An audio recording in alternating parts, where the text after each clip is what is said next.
Salut à tous, alors une vidéo vlog, en fait je l'avais déjà préparée, je me suis dit que je ne vais pas intégrer en fait les messages notamment. Désolé pour le bruit, je crois que c'est l'embrayage.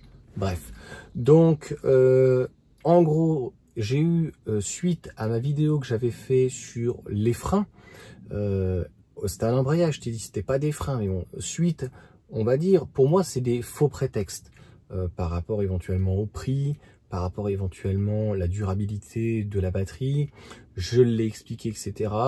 Et il y a des gens qui ont le droit de ne pas être d'accord. Ce qui est intéressant, c'est que j'ai pu converser avec quelqu'un où les mathématiques, je pense qu'il était proche du zéro. Et en fait ça m'a un petit peu saoulé, donc tu me connais, je ne réponds plus, mais là c'était quand même intéressant de savoir donc le contexte de ce monsieur. Donc le vlog ça sera, je pense, quand il y a un problème, il y a une solution.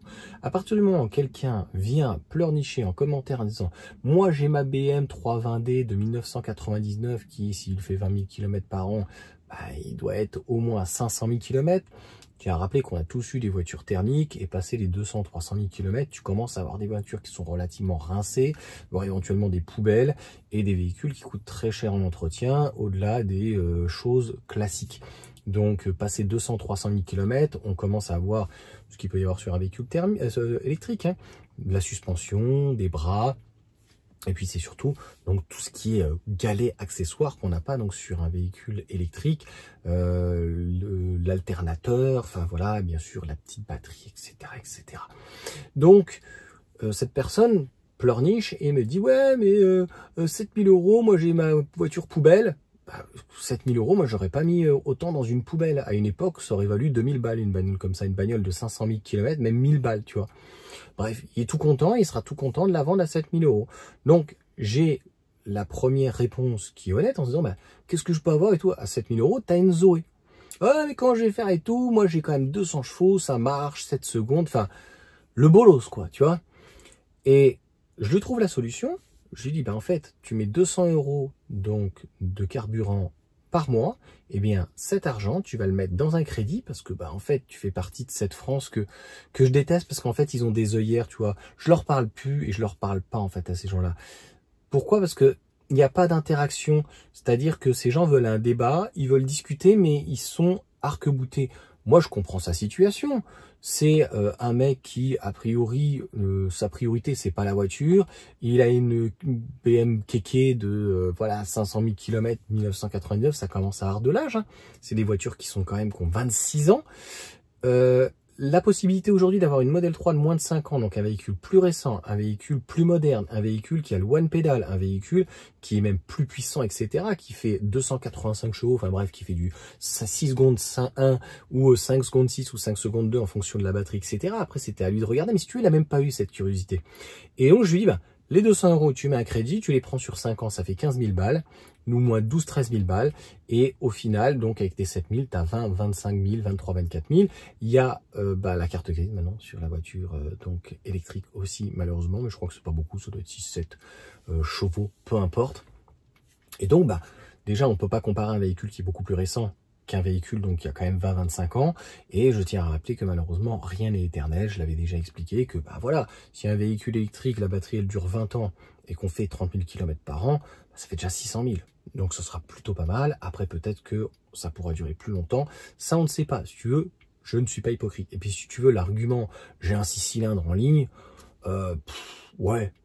Enfin, c'est un diesel, quoi, tu vois. Donc, si tu veux, en termes d'agrément de conduite et de machin et tout, boîte méca ou boîte auto, normalement, c'est une boîte auto, c'est la boîte ZF, une très vieille boîte ZF, normalement, ça se purge, hein, tous les 80 000 ou 100 000 km. Bon, voilà, donc, c'est très, très, très compliqué, en fait. Tu vois bien que il y a un monde qui s'est fait, puisque de toute façon, il y a les gens qui sont convaincus. En fait, ceux qui sont passés à la voiture électrique, si tu veux, à 99%, ils sont convaincus, ils ne regrettent absolument pas. Il y a ceux qui sont en réflexion. Il y a ceux, malheureusement, où bah, ce n'est pas une question d'argent et qui sont un peu bloqués sur certaines choses, c'est ce que j'avais déjà expliqué.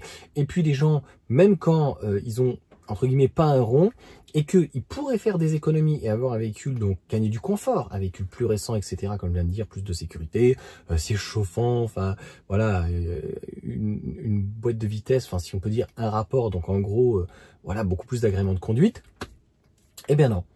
Donc, je sais pas, à moins que ça soit l'argument vroom vroom. Donc oui, si on prend à proprement dit 7 000 euros, mais ce qui est marrant, c'est que le diesel a toujours été détaxé par rapport à l'essence. Et pour autant, il y avait donc beaucoup plus d'aides. Et le diesel, c'était toujours plus cher, à peu près entre 2 et 3 000 euros en équivalence.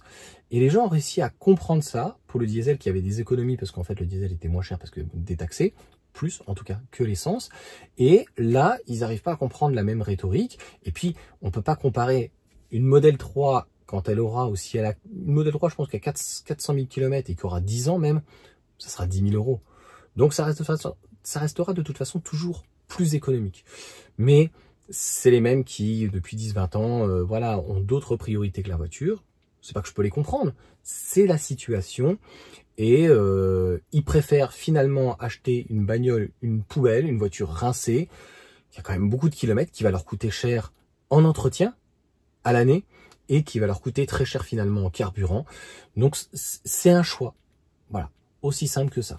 Donc voilà pour cette petite vidéo vlog. Vous me direz ce que vous en pensez. J'avais déjà fait la vidéo pratiquement 20 minutes et de mettre le commentaire, en fait ça sert à rien d'afficher ce genre de personnes.